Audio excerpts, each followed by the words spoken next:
दुनिया का सबसे बड़ा मिड एयरप्लेन एक्सीडेंट 29 साल पहले साल 1996 में इंडिया में सिर्फ इतनी सी बात पर हुआ था।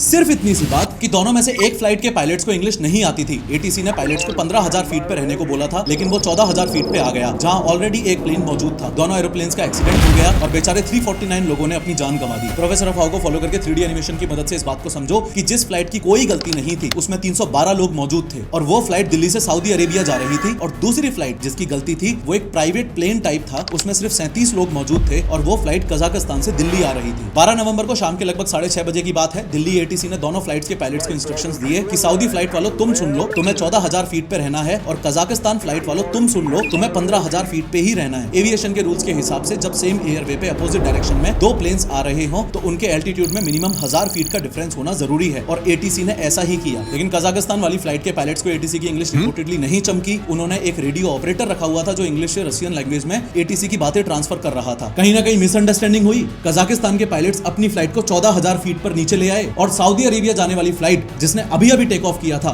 उसमें जाके भिड़ गए। क्रैश ऐसा भयानक था कि जितने लोग हवा में थे उनमें से एक भी नहीं बच पाया। और हरियाणा के जिस चरखी दादरी शहर के ऊपर ये क्रैश हुआ वहां लोगों को आसमान से आग और के टुकड़े गिरते हुए दिखे।